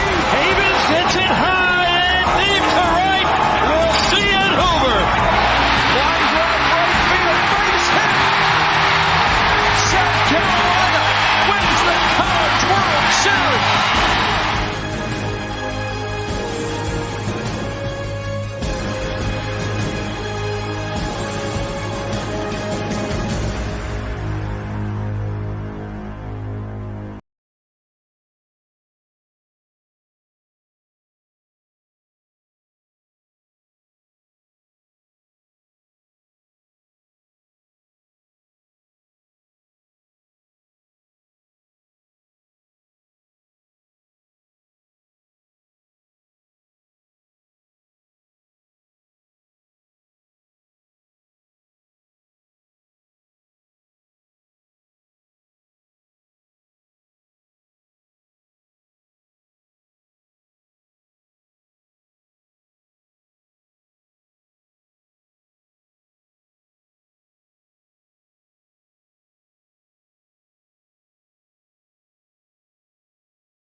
Inside the Gamecocks, the show, everybody, presented to you by Express Sunrooms. We are glad to announce now that joining us on the McKellar Enterprises guest line, some of you may represent this or recognize this guy as the home run king of South Carolina baseball, former first rounder, Justin Smoak. Morning, Justin. How you doing, man? Good. How are you? Doing well, sir. Doing well. What's up? What's up, Jamie? You got a tea time? Always. It is opening day at South Carolina. Justin Smoak hit 63 dingers in if he would have stayed a fourth year, probably would have hit upwards of 100 amongst many of the records that he holds. Probably the greatest first baseman to ever play there, certainly. And we're glad to have him, man. What do you? First of all, you're pretty much retired now, and back home here in the Low Country. I know that there's probably a lot of people that haven't seen you play in a long time, and I'm sure they would like to hear from you from a retirement standpoint. You know, spending as much time as you did in the big leagues and being home. You know, what would you say to South Carolina fans right now that used to watch you play year after year at the Sarge? I think more than anything, it's good to be home. It's you know, being on the road for however long, I guess, even college and stuff like that. I mean, it's a good 15 or so years. So just to be home and, you know, with young kids now and family, it's nice to be able to see them grow up and be around them more. And sometimes I think that playing baseball was an easier job than taking care of kids. but yeah, no, it's been fun. I mean, it's good to be home, and, you know, hopefully one day I can, sometime in the future, I don't know when, but get back out there and help some kids out as well. How would you I mean, I know you've taken BP at Founders. Obviously, you hit a lot of balls out of the yard at the Sarge. Would you rather hit in Founders Park or at the Sarge? I mean, Founders Park. I mean, Coach Tan built that stadium the right way. He knew the ball flew out to right center field, and so the times that I've been there, it's probably for sure Founders Park. But at the same time, I mean, you can't beat the Sarge. I mean, the Sarge was awesome to play in. I felt like maybe a hair different from Founders Park just because I feel like the fans are more on top of you at the Sarge. You know, you kind of heard the smack talking a little more at the Sarge probably than you might hear at Founders Park. But, you know, and that's something that fueled me as a player. I love to talk, and I love to, you know, kind of got me going a little bit. So, but yeah, I mean, they've done a great job of that. But they've done a great job. Smoak, your freshman year was 2006, and your junior year was 2008. You grow a lot as a college baseball player, clearly, as you well know. What do you remember about your first opening day experience, and then how would you compare that to the last opening day that you trotted out there? I think first opening day is it's more like anxious, not really nervous. It's just more anxious. I mean, you're ready to get going. You're a young guy. You're playing with a lot of older guys, and I think it helped us out as a group just because we had a good young freshman group that came in the year that I came in with Reese and Darnell and Cisco. I guess Cisco to the list. But yeah, no, we had a great group. So it was, you know, all of us were playing. You know, it wasn't like we were sitting the bench. So it was kind of easier to get going that way. But I mean, the freshman year, it's more anxious nerves. And then I'd say your junior year, it's more of, you know, you're thinking about the game more than you're thinking about, oh, what's this going to be? You know, what's it going to be like? Did you ever have, I mean, I don't remember any of this, but as a freshman, did you ever have upperclassmen who kind of gave you a hard time, or did that not happen to you? Not really. I mean, like I said, I think it helped that I was an everyday player to where like they wanted you to be, you know, they wanted you to do well because they knew the team would do well. And so I think that helped. Now, you know, say I wasn't an everyday player and say I, you know, was trying to figure things out, and I probably would have caught a lot more slack. But yeah, I mean, I know when I was a junior, say just whatever, and a new guy came in, I didn't care if you played every day or if you didn't. I was going to give you some crap. And, but that's just how I was brought up. But at the same time, I mean, I never really had one guy that was just, that was kind of that way to me. Yeah, we have a couple of those guys on the program today that you know well, Scott Wingo and Blake Cooper. They often tell stories, at least to me, behind the scenes about the Smokes of the world when they were young guys and how they were treated. But what's funny is, yeah, you gave them a bunch of but you always treated them with respect because they were good players and they were your teammates. Last year, South Carolina had a ton of young guys playing, and now those guys this year are going to take on a bigger role as far as being sophomores. Some of the transfers last year that weren't used to the spotlight of Columbia, South Carolina, they're back in the thick of it again this year. What did you learn your freshman year? Because I know when you started playing, while you were still one of the best players, best hitters on the team, there were times where you struggled a little bit. It's an adjustment getting into the college game at this level. The SEC is the best of the best. So those guys who are moving on from their freshman year to their sophomore year, kind of walk us through what that transition is like and how they grow up. Yeah, I think I did miss one thing about my freshman year. You're saying somebody that gave me the most crap or whatever was on me the hardest. There was one guy, his name was Ray Tanner. Yeah. and he was on me, I'm talking daily. I mean, it was one, and I understood his point. His point to me was I was taking too many pitches. You're taking too many pitches. Taking too many pitches. And I'm like, well, I always had a good eye. So I was like, if it's not a good pitch to hit, I'm not going to swing at it. But he started about halfway through my freshman year, literally giving me the hit and run sign with guys on base just to get me to swing the bat. Really? And I remember there was one time I was hitting left-handed at the Sarge, and he gave the hit and run. And now, of course, I never got the hit and run in my life, and I'm pissed off, right? Like, I'm not happy about it. I'm like, what's going on here? And so I thought I missed the sign, but I was like, I'm swinging. I don't care. And the pitcher threw one probably 5-6 inches off the plate away, and I hit a double off the wall to left center field. Get back in the dugout after that, and he said, see, you can hit that pitch. Swing at it. You can hit it. Look, you hit off the wall. And, and for me, that kind of all right, I need to be more aggressive and whatever. And I was good at laying off, like, bad pitches in the dirt and stuff like that, but just be more aggressive around the zone because, honestly, they weren't going to give me much. And so, if I can get a pitch 2 or 3, 4 inches off the plate and do something with it, you might as well, take that chance. And so, but back to the other point, I think, young players, you're always a little more relaxed going into your second year.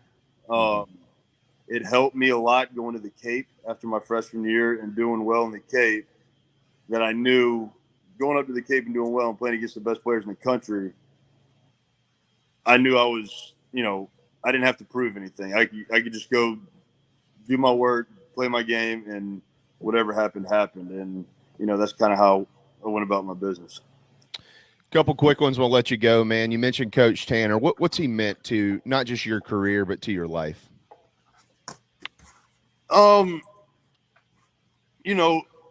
I'd say Coach Tanner was one of the, between him and Monty Lee, top 2 coaches I've ever had. And so, Monty being on that staff, Monty was the guy that was more like me, where, like, he could dumb it down and, you know what I mean? Like, Tanner was just, he wanted, he stayed on you and wanted the most out of everybody, but he wasn't just on me. He was on Reese. He was on Disher. He's on all these guys. I mean, he was on Cisco, like, whatever it was. But he knew that's how he had to get to guys. And that's how he had to get the best out of guys. And from my upbringing, that's how my dad was with me. And so it kind of helped me out. I was kind of used to it, but at the same time, like, I knew what he was trying to do. So it didn't, like, some guys would just ball up. They wouldn't know what to do. But that's, for me, I was raised kind of the way Tanner coached, and so I kind of knew what he was trying to say. And I knew he wasn't, like, downing me or, hey, you're terrible, da-da-da. This, he was just trying to make me better. And so that's how I took his criticism, there as my, I guess, as a freshman. and you still have a good relationship with him today. I know that. Monty is back. We'll end it on this. We talked to Monty earlier this week. Smoke, I know you've talked to him. He's fired up to be back in Columbia and in the right colors, as we kind of, you and I and others used to kind of talk about over the last few years. Like, man, it's hard to pull for him up there, but you want him to win because it's Monty. But it was hard to watch him in the upstate. It ain't hard anymore. He's back where he belongs. What is this team getting out of him? Describe Monty Lee and how he impacts a program. I think with Monty, like, you've got a little bit of everything. You've got the blue collar guy who grew up in Lugoff, the guy that worked his butt off as a player at College of Charleston, played in the minor leagues, worked his way up as a coach. And so you've got that, like, blue collar, but at the same time, like, you've got the guy that understands, everything else around the game and, like, how to deal with players. And when you've done what he's done, he worked travel ball when I was younger. He worked, he coached, he's coached at every level possible. He's played at every level. And so he knows how to relate to players. And that's the hardest thing. And, I haven't been around it much, I guess, in the last few years or however long it's been. But the hardest thing now is relating to players, I feel like, because, you got Instagram, you got Twitter, you got all this stuff. And that's a lot of these guys, that's all they care about. And so, like, how many, whatever. And so he can bring it down and he does a great job relating to players. And so I know he's going to help out. Like I said earlier, Coach Tanner and Monty Lee, the best coaches I've ever had. And so, I'm excited he's back, and I hope they get started off on a good note this weekend. Yeah, well, they're hoping to do that as well. The Gamecocks trying to turn the page this season, the sixth season under Mark Kingston, one of the best players to not just come through the program at South Carolina, but to ever come out of the state of South Carolina. Justin Smoak, he's a big league all-star, holds a ton of records at South Carolina, but as good as a player as you were, you're certainly, I've seen it with my own two eyes, a better husband and a even better dad. I know those kids love you dearly. Thanks, man. I hope you hit them well today, and we'll see you soon. Always hit them well.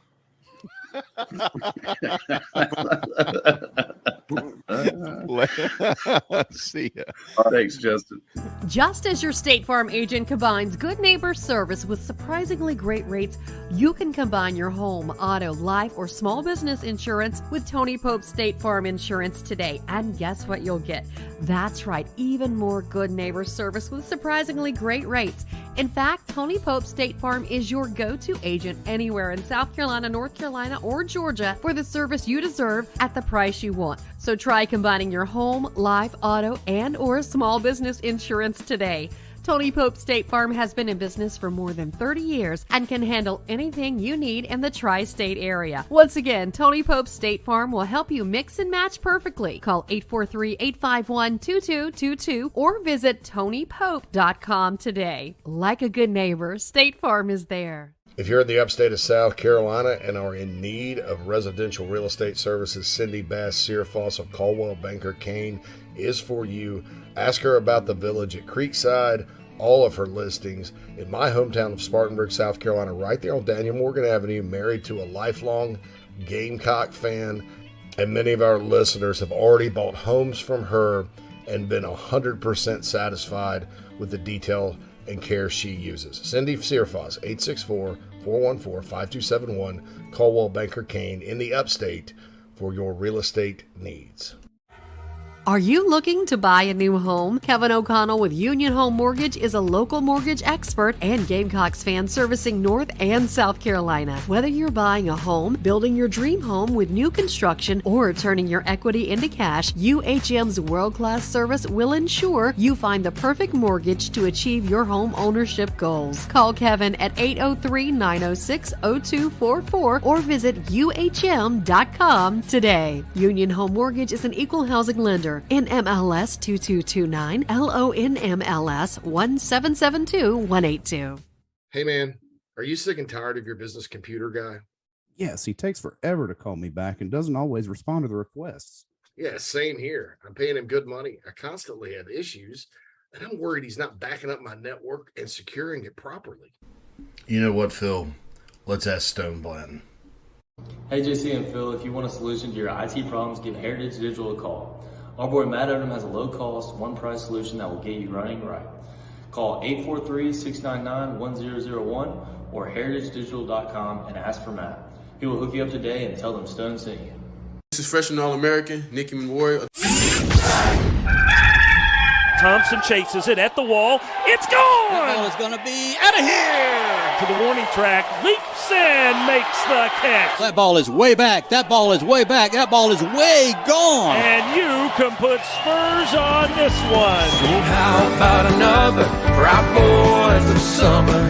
Wingo in his yard Cox. I said, how about another and another for Wingo in his yard Cox. So really excited about that.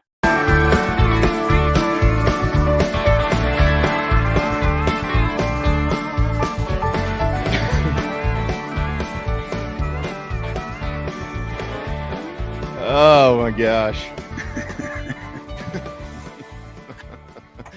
I texted the two of you yesterday. I had more fun making that bumper there than probably anyone I've ever done before, simply because I was rummaging through Wingo stuff and I said, wait a second. I think I know what to do with this. Oh, man. Hope everybody enjoyed Justin Smoak, who's one of the great people and certainly one of the great players ever to come through South Carolina. My next project with him is getting him on an Aventon electric bike from Electric Bikes of Charleston. I got a feeling if he knew that I was going to try to do that, he would kick my ass, but that's okay. ElectricBikesCharleston.com here in the Low Country, but they service and sell to the entire state. They are Low Country. They are in the Low Country, but they are Gamecock owned and operated. Magnum, Velotric, as I mentioned, the Aventons, they can go up to 28 miles per hour and on pedal assist mode. How does 60 miles sound? Pretty impressive stuff. Yeah, but you don't have to stay in pedal assist. Of course, you can ride it like a bike, and you can only get it at Electric Bikes Charleston. Electric Bikes of Charleston, electricbikescharleston.com. They come from all over. We hope that you will too. As the weather warms up, get out and ride a bike, and if you're in Columbia, ride one down to Founders Park, where the Gamecocks will throw the first pitch today at 4 p.m. against UMass Lowell. This guy threw a lot of pitches at South Carolina because he had 57 decisions while he was there. Of those 57 decisions, 45 were wins. That's a school record. His name is Kip Bouknight, the former Golden Spikes Award winner. He'll call the game tonight on TV for South Carolina. 17-1 in 2000. It's also a school record, 17 wins. Neither one of those records are ever getting broken, Kip. You tied Earl Bass for that one. And then let's see what else here. How much time do we have? 2000 Golden Spikes Award winner, USC Athletics Hall of Fame, two-time All-American, 2000 SEC Player of the Year, 2001 13th round draft pick, and a partridge in a pear tree. What's up, man? All right, how y'all doing? Well, I mean, you know, if we could, if I could swap seats with somebody, it'd be you, because you're going to be in the press box tonight calling the game on TV. I'm sure you're fired up to see this pitching staff, knowing that you were one. Yeah, I am. I'm really excited. You know, opening day is always an exciting time, and I was able to start on opening day 3 years for the Gamecocks. And while I did my freshman year, I was able to, you know, end up being the Friday night starter, I don't know, about 3 or 4 weeks into the season. But Tiger's back. He's playing. He's obviously one of my all-time favorites, and love watching Tiger Woods and seeing him compete, and his relentlessness of just being of grinding it out. So I'm really looking forward to this pitching staff. You know, on paper, it looks really, really good, guys. But as y'all know, on paper doesn't necessarily always give you the results that you want. But you know, I think this is a staff that, you know, if I was on staff, I would definitely challenge them to, we need to roll right now. We need to, you know, have about 4 or 5 shutouts in the first 10, 12 games where, you know, we have complete game shutouts, and just if they're as good as advertised, then they need to go out and produce it and do it. Well, the schedule sets up pretty well up until the Clemson series to get that done. And, you know, talking to Drew Meyer earlier, Kip, he mentioned that too, that mentality of, you know, when you guys were around, y'all go out and just beat the tar out of people. You know, from a pitching standpoint and a run scoring standpoint, how does that help once you get to SEC play? Is it a confidence thing in the sport where you know it's just best to go ahead and go all in rather than kind of peter around?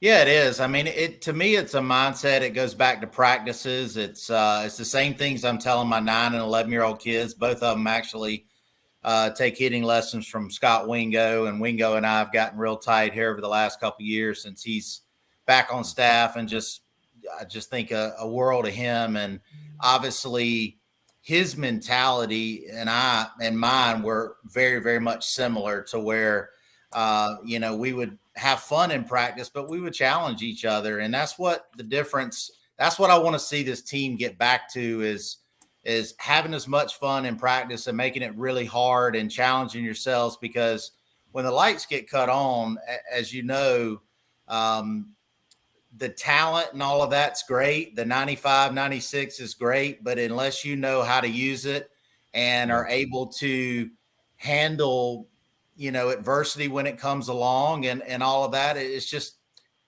they've got to come together as a group and play winning baseball. And if we're having trouble beating, with all due respect to the teams, just like tonight at 4:00 or today at 4:00, UMass Lowell, I know they played for a conference championship last year, but in no way, shape, or form should that game ever be a question. And as a pitcher and as a former pitcher, that's where I would have to challenge myself. Will Sanders should be thinking, okay, I'm going 6 or 7 innings. I'm throwing my 80, 85 pitches, and I'm not giving up a run, you know, and that should be his mindset. And hopefully that's going to be, you know, as a pitcher, you have an opportunity to put a team on your back, and you're not always going to have your best stuff. And that doesn't mean you always throw a shutout. You got to be able to win 1-0, but you also got to be able to win 5-4. And those are some concerns I have, you know, for us as South Carolina fans moving forward. Hopefully we can be able to do both of those. You know, Kip, with the injury-ridden season we had last year, you know, having to thrust a lot of these younger guys into action, I guess, a little earlier ahead of schedule. How much is that going to play out this year as a positive for them year over year moving forward into this season? Well, you know, the injuries, I think I'd be lying if I said the injuries did not impact last year, Phil. I mean, they obviously did. And we are deep right now, and we've got and being deep is great, but we've got to establish some roles early. I don't think we need to go into the SEC going, oh, well, we got 4 closers, the guys that we could use. Yeah. I don't agree with that. I don't like that. I think that, you know, we need to know that when the game's on the line and there's an inning or inning and a third left, then this is our guy. We're not going to play matchups. We're going to bring in our guy. So I think that needs to be established, because I know what it feels like as a pitcher, especially like what Matthew Becker went through last year. You start in 1 week, he's in the bullpen. He doesn't know if he's starting on Sunday because he might be using the relief on Friday and Saturday. And again, that had to happen last year because we didn't have that depth, as you mentioned, Phil, because of the injuries. Now we have it. Now we need to make the decision, go with it, and then make adjustments accordingly. Man, you hit on some really good stuff there, and I can't agree with you anymore, because when you, especially Kip, you look back to from your tenure onward, and you look at the best seasons that South Carolina had in there. Yes, the Omaha seasons, but certainly, you know, some of these years like, you know, the 2000 season, the 2001 season, and so on and so forth. There are others. There was always a dominant presence at the back end of the bullpen. Now, it was a little unique for you because Barber could start on Sunday or close on Friday and start on Sunday. You know, we don't see that anymore. Yeah. But you're dead on there.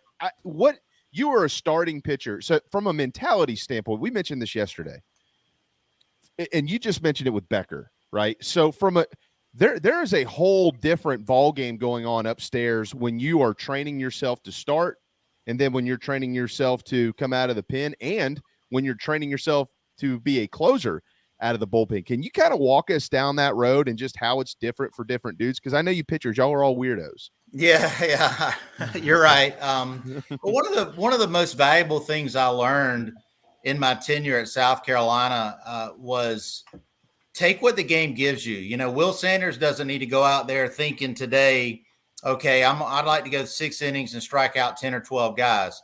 He may have an umpire today that is not really giving him much. It may be a day that he needs to throw 7 innings, 65 pitches because he's getting guys out or that he's getting contact in the first 3 pitches of each at bat. The only way as a starter to pitch, that's one of the things that's been frustrating for me over really the last 4 or 5 years watching our staff in a whole, is we don't really have many starting pitchers that are able to get deep into games because they're running their pitch counts up, because they're trying to strike guys out too much. They're afraid of contact. They're not attacking a guy that's hitting 230 in the 8 hole and they're, trying to trick him, or they're not trusting their, that's the thing. I'm thinking if I can trust my stuff against -5 and the bats were a heck of a lot livelier when I was playing than they are now, and these guys are throwing 95, 96, we need to be using the plate early, attacking the zone and going right after him and trying to be able to get to that 7th and 8th inning. Now, with our bullpen being a lot more deep this year, I think it's going to be important for Mark Kingston to, install that in his starting pitchers. Hey, you want to get to the 7th or 8th inning? Well, then you got to pitch and pitch to contact and do what you've got to do to keep your pitch count low, because we got plenty of good arms in the bullpen. And, bullpen last year, I think they had over a 6 ERA. It was really tough. But going back to answer your question, JB, I think it goes back to having roles. You have to know when you get to the ballpark. We had guys, that knew what their role was. They knew that, hey, I'm the long guy in the 2nd or 3rd inning. I'm going to go ahead and roll down to the bullpen. I'm going to start getting my mind right, because if Kip gets in trouble or somebody gets in trouble, I may be coming into the 5th. They need to know that. Well, then if you're a back end of the bullpen guy and your starter's throwing, 4 shutout innings, you're probably going to have a game where you may come in. So all those things mentally really make a big difference if you know your role. And I just can't stress enough. I really, really hope that the guys know their role a lot sooner than years in the past, because I think that can make a big, big difference. Yeah. Killer point. Killer point from one of the killer bees, as Tay has pointed out here on the award-winning Nana's Porch chat box. But we'll let you go here in about 5 or 6 minutes, Kip. Before I let you go, I will ask you about your golf game, because, I've played golf with Drew. He's gotten better. Smoak, that's all he does now. I think he's attempting to make it on some, like the Corn Ferry Tour or something. But he's like, he's forgot how to swing a bat. It's all about the club now. All right, man. So the catcher position. All right, so this team specifically, and we kind of hit on this earlier. We had John Whittle on, who's I think the best at covering Carolina baseball, Kip. And we talked to Monty this week, and we talked to Mark last week. Mark was a catcher. He knows what it looks like. Yeah. You know what good catchers look like. I mean, for God's sakes, you threw to Brandon Pack. Now these guys are young, and they're not well versed in the SEC, but they've got a lot of power arms and a lot of talent. And there's more to catching than just catching the baseball. You got to be able to handle a staff. So, in your eyes, starting today and over the next couple of weeks, as they get to the most important part of the year, which is playing in league play, what are you going to be really looking for out of Cole Messina, out of Talmadge Lee Croy, if French gets in there, the transfer from Clemson? Like, what are you focused on? Really, for me, it's if a catcher was hitting, that was great. I wanted him to receive well. I really didn't care if he threw guys out. I personally tried to make sure I did a really good job of changing my hold times, being quick to the plate, trying to shut down the running game just by being quick to the plate. The biggest thing I look for is the communication between a pitcher and a catcher. I always wanted to talk to my catcher, because there were many a times where I thought my fastball might be really good that day, and he would say, Kip, your fastball sucks today. We need to throw the change up and the cutter. Or there'd be times where I didn't think my fastball was very good, and his view of it and the hitter's view of it is like, Kip, you need to trust it. We need to throw it. We need to throw it 80% of the time today. And watching a hitter swing, you know, I go back to really just the other night with Wingo. We were messing around after playing with my kids, and he got in the cage and wanted to hit off the machine to show off in front of my boys, which of course I loved, and they loved it. And he was a little bit late on a middle end pitch. And I said, this is exactly what I'm talking about. You see, I saw you were late on that middle end pitch. He said, yeah. I said, well, what's the next pitch I'm going to throw you? And he goes, it should be fastball in. And I said, exactly. I said, that's what I'm looking for, because if you can't see that, I don't care how hard you throw and what your electric stuff is, you may end up getting that guy out. We may see that with Will Sanders today, but he may have to waste 4 or 5 pitches in that at bat whenever all he had to do is go in and execute a fastball in on the next pitch, and he gets a fister to the shortstop for an easy ground ball out, or a swing and miss for strike 3, whatever it may be. It's being able to exploit, because the hitter will show you his weakness. You just got to watch their swing and how they're reacting to your pitches. JC, do you want to ask the great Kip Bouknight any questions, or should we just take it? No, because I don't want to think about that Louisiana Lafayette series. Oh no! For 23 years, his start was fine. But that game 2, I was at the game 2, and that game 3, I can't. Everybody that was a great sobered season. up. I mean, look, 6 losses in the regular season that year, Kip. I mean, and look, it was a disappointing end, and not to bring that up, but that's hard to do in through 56 baseball games. And I look at the schedule this year, and I know that one of those 6 losses was a midweek to Elon, 25-5 in the SEC. But the schedule for this year's team, I mean, you know, they should get off to a good start. They should have like a 14-1, 14-2 type of record. How important was that to you guys in those years to get off to that kind of fast start, regardless of the competition, and get ready for SEC play? Well, we developed a culture, and it started my freshman year. And the year prior, when Coach Tanner's first year was in '97, my senior high school season. But he had to get rid of some bad apples. He had to get some guys that led by example. And quite frankly, he got a bunch of winners. And it just we refused to have lackadaisical practices. We would challenge each other, and each of us had a different way of going about our business. But we figured out that the only way for us to have fun and relax during a game was for us to be prepared so well in practice and putting ourselves in tough positions in practice. I mean, our bullpens.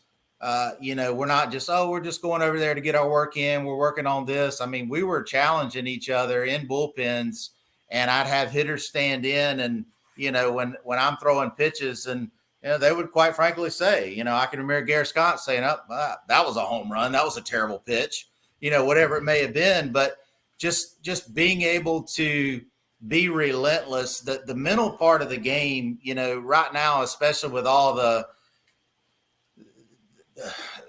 social media, the hit tracker, he's the spin rate, he's throwing this, that, and the other. And it's like I was talking with Monty Lee the other day. And I mean, all those things are great and the kids love it, but they can't be focused on all that. The hitter's going to tell you if your stuff's good, the hitter will tell you. You don't need to look back at the radar or look back at spin rates and whatever it may be. They've just got to quit worrying about all of that outside noise, in my opinion, and go get the freaking job done on the field, because I'm really, really hoping that this team is a lot better mentally than what I've seen in the years past. And I want guys that are hungry, because they should be playing with a chip on their shoulder, because quite frankly, we stunk last year, and this is a program that is not supposed to stink. And this is a program that's supposed to go to Omaha 4-5 times in 10 years, hosting regionals, hosting super regionals. And they have the talent. Now they just got to go out and do it. You know, we didn't really touch on the hitting too much. A lot of concerns there for me. I know a lot of new pieces. Yep. I think they can be good, but you know, I heard one outlet talking about Wimmer, hoping he gets back to double-digit home runs. Wimmer needs to do exactly what he did last year. He batted over 300. He wasn't trying to hit home runs. He was driving the baseball. Again, individual. Michael Jordan said it best. The only reason why I won a Golden Spikes Award was because our team was successful. Individual accolades come when your team is successful. And if this group will put their team first and play for a Gamecock victory and be relentless about that, then we could have a couple All-Americans on our team, maybe from our pitching staff. And heck, I hope somebody breaks my record, because that's what it's all about. If I was a pitcher on that team with that kind of talent, I'd be gunning for my record. I would absolutely be like, you know what? I'm going to just shatter his records. And they have the ability, but do they have that mindset? Do they have that killer instinct? And that for me is what I'm looking for. And hopefully we get to see that from this Gamecock baseball team. And it sure is helpful and nice to have Monty back in the dugout and have a guy named Scott Wingo in there too, because they know what it looks like, just like you Absolutely. do. To get it done here. Kip, we'll let you run on that note. Golf game's good. Where you at? Okay. It needs to be better. I'm up to, I think, a 3 handicap now, so got to get it back down. You slipped a little bit, huh? Slipping. Oh. Too much work, but that's all right. I'll get better. You need to come down and let's go play.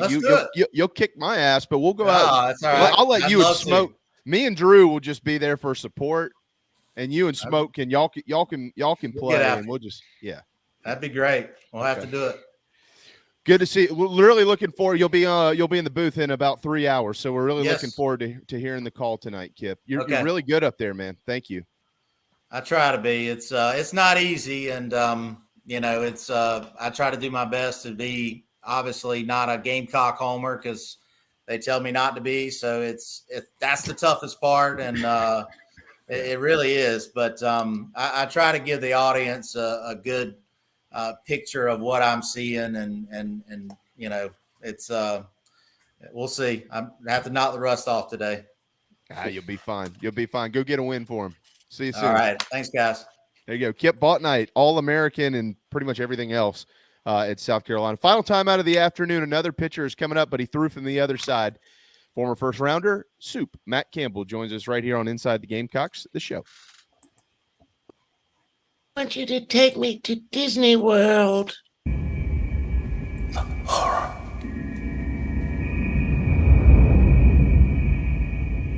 Horror. Calm down. JC is here.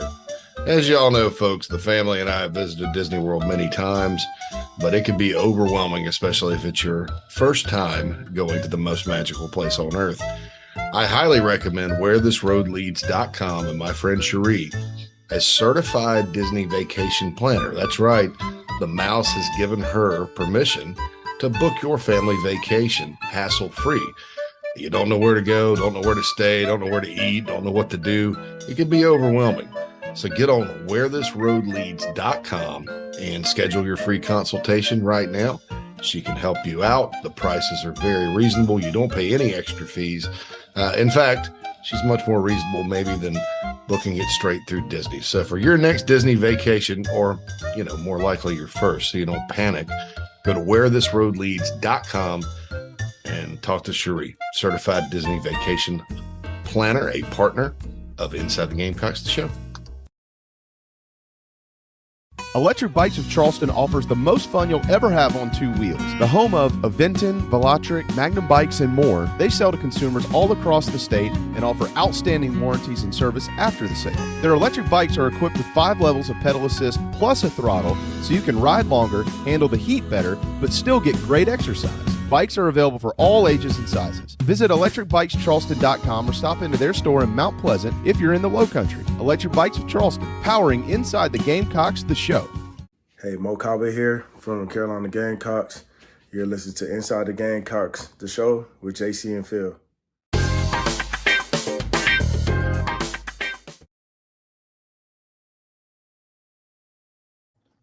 12:49, final segment of the afternoon on opening day inside the Gamecocks. The show, our program, is painted garnet and black by a couple of painters. And if you need something painted garnet and black in your house, you can register and have that happen for free. A Gamecock Room giveaway is underway. A couple of painters, if you head to Facebook, make sure that you just follow them on Facebook. But you don't have to. It'd be nice if you did. And you can register. It's right there on the main page. Just click their little registration box and just send them your name, phone number, and email. And somebody's going to win a free Gamecock Room, garnet, black, and white, or however you want to do the colors. But make sure you register at a couple of painters on Facebook. You can find them online as well at lemmypaintsomething.com. They'll be pulling the winner in less than 2 weeks, so make sure you get registered.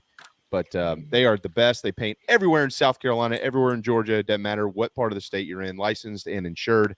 A couple of painters. All right, we are live, of course, from the Signorama Studios, and our final guest of the afternoon, another guy that really doesn't need an introduction. He's another draft pick. We've had 6 of them today. He was taken in the first round by the Kansas City Royals back in 2004. He's got the, quote, sickest breaking ball I've ever seen, or at least he used to. I don't know if he can throw it anymore. In 2004, he led the SEC with 145 strikeouts. It's the second most in a single season in school history. He was an All-American, and he also played on Team USA in 2003, and the head coach of that team was a guy named Ray Tanner, who was also the head coach of the Gamecocks, who he played for. Above all that, I'm honored to call him a dear friend. It's Matt Campbell. What's up, man? How's it going? Thanks for having me. Well, it's opening day. Where the hell are you? You sound like you're standing on the side of the interstate. Well, I'm actually here in Myrtle Beach for a work clinic, and decided to step out for a few minutes and get a little break from work. So did you really have the sickest breaking ball in the history of the program? I don't even know about that. Shoot, I don't know, man. I just threw it and hopefully they missed it. Well, they did 145 times in 2004. They missed it a lot. You know what, dude? And I'm going to let JC and Phil ask some questions here in a minute. But I've never even thought about this until it clicked with me this morning that when you played on the 03 Team USA team, that Coach Tanner was the head coach. I know how he is as the head coach at South Carolina. How did he treat you on Team USA? Was he any different? Even worse.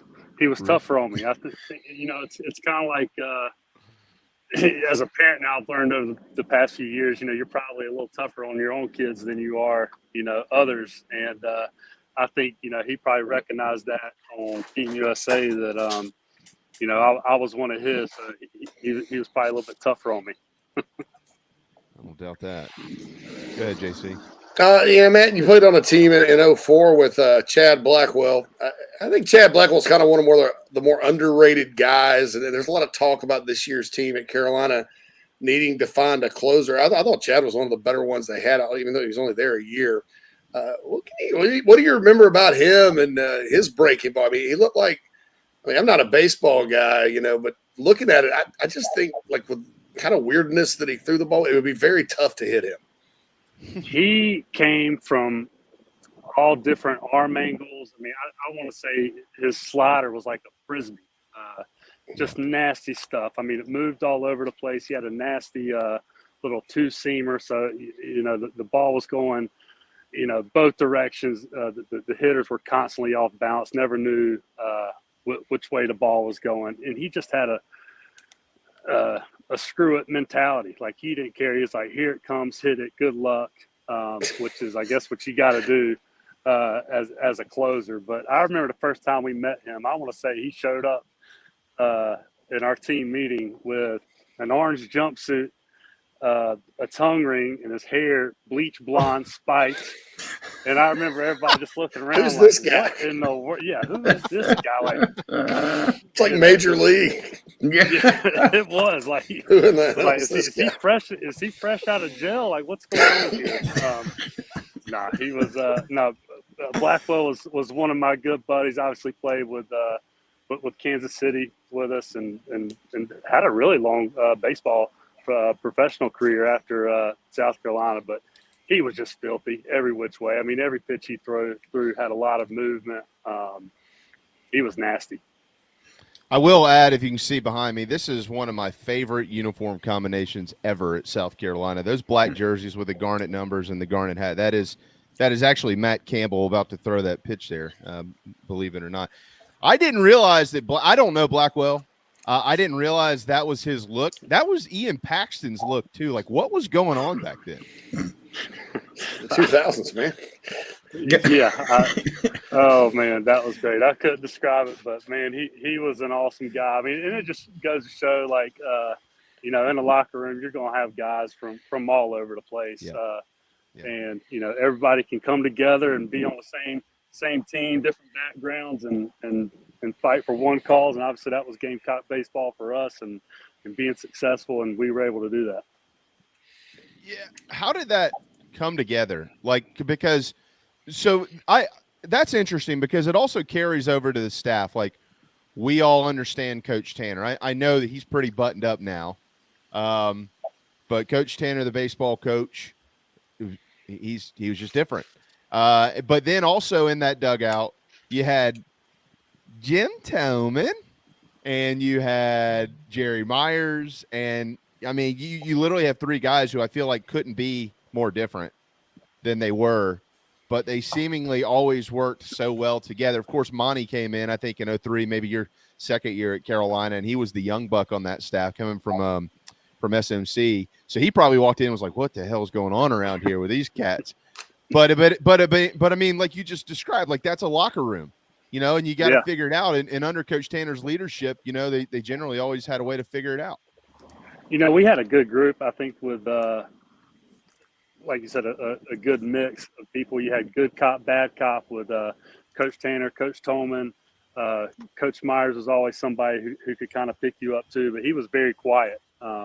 He never said too much. I think Coach Tolman did the talking for most of that staff. But, yeah, I mean, it was just a good mix. I think, you had at least one of the coaches could relate to each and every personality on the team and really did a good job of bringing everybody together and getting the most out of everybody. In college ball and in pro ball, who was the best hitter you ever faced? Oh, Khalil Green by far. I don't even know if I ever got that guy out. I threw him everything in the book. He was tough. I mean, had great balance at the plate. Just you never really felt like you could fool him. As far as on our team when we played, Stephen Tollefson was a tough out for me. I could never.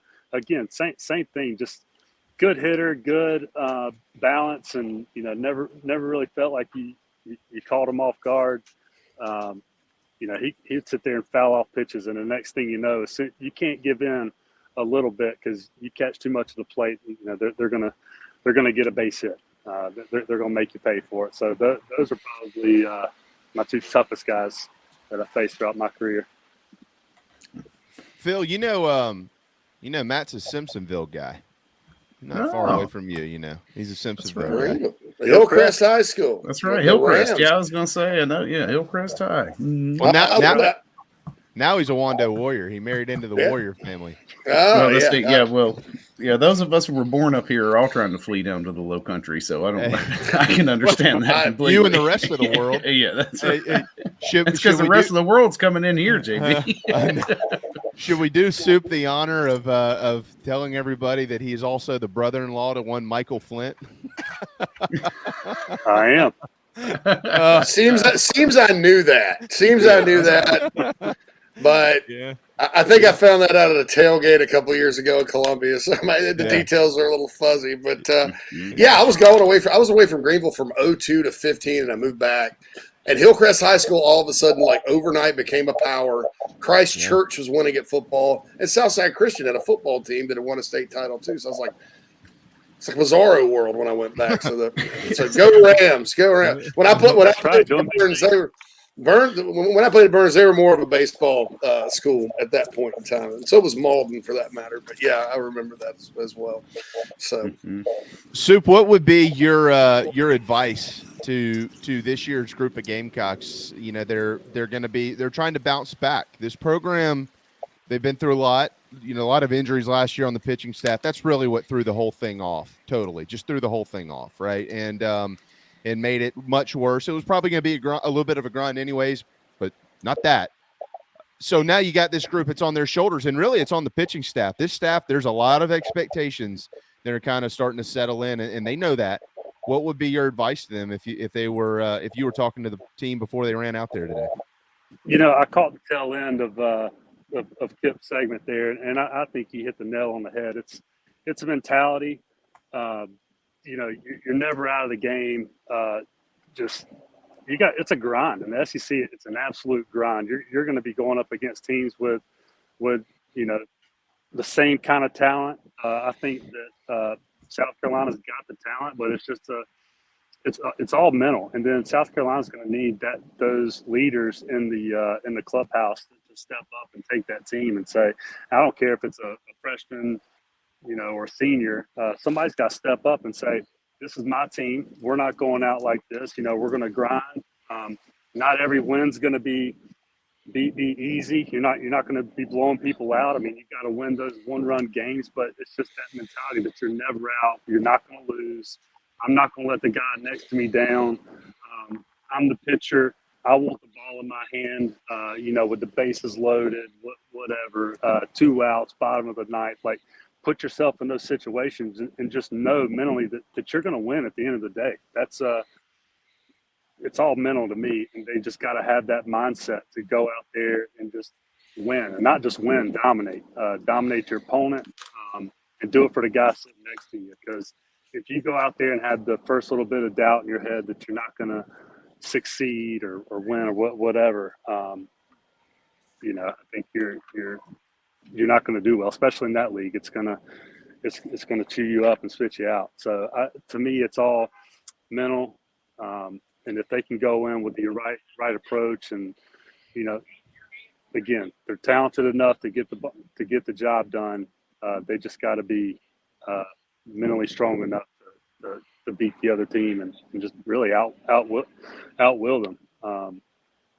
You know, not always the most talented team wins. I mean, look at pro ball. If the most talented team won every time, I guess the Yankees or, you know, the Dodgers or whoever would win every year because they got the deepest pockets. But that's not the case with baseball. So you got to grind it out. You know what Coach Taney say, get those duck snorts and whatever kind of hits he used to always talk about. That's how you win games. Yeah, he's got a few of those. You pitched in the World Series in 2002, 2003, and 2004. It's amazing to think that Omaha is on your resume 3 times. Soup, this team's trying to get back to Omaha. This is my final quick question for you, just as a pitcher. The 2004 team didn't swing it as well, obviously, as that 2002 team or the 2003 team. The 2004 team offensively was a little bit different. The game has changed, there's no doubt, but pitching can take you to Omaha. And back then, you know, y'all had pitching, and it took you to Omaha 3 straight years. Kind of explain that as a pitcher. It's a good feeling, you know, and not that the team is ever divided, but you got, you know, pitchers on one side and hitters on the other. And we used to always mess around with each other like, oh, don't worry about it, guys. We got you today. You know, you can put up one and we got this thing, you know, just messing around with those guys. But, you know, at the same time, you know, we didn't always have our best stuff, and the hitters got to step up when it's not your day and pick you up and bail you out. Again, you know, baseball is a game of failure. So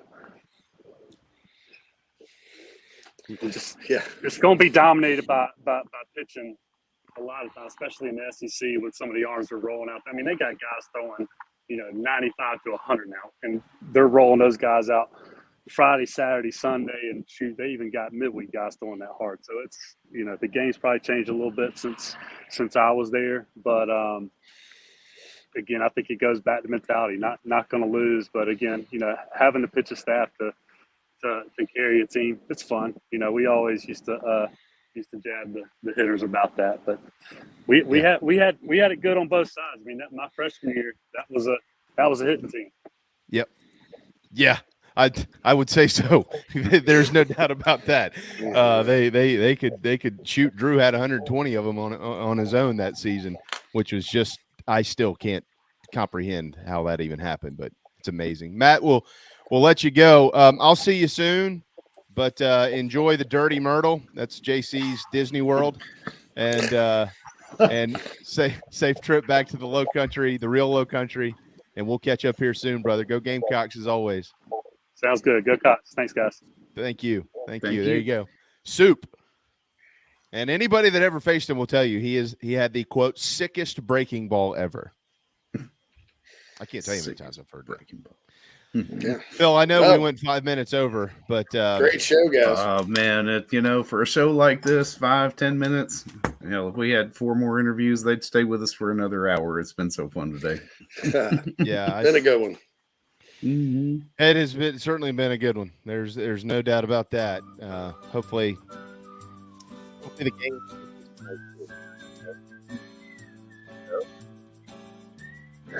Your mic conked out right at the end. Oh my God! Mine did? Oh, no, you're back. There you are. You're back now. Oh my goodness! I was like, oh no, Peter. I know. We just lost it. Oh no, Peter. Oh, damn, 5 minutes. Right there, you got all the way to the end. Anyway, great show. 76 in the chat box said something about winners, winning mentality. That's the takeaway from today. All those guys are winners, and I think they're absolutely right about this year's team. Got to have that fire. It's all in the head.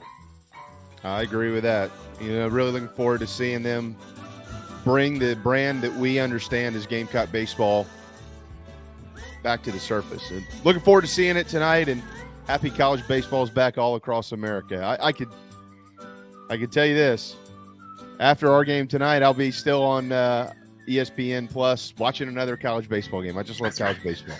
I love it. Thanks to you too. I appreciate it.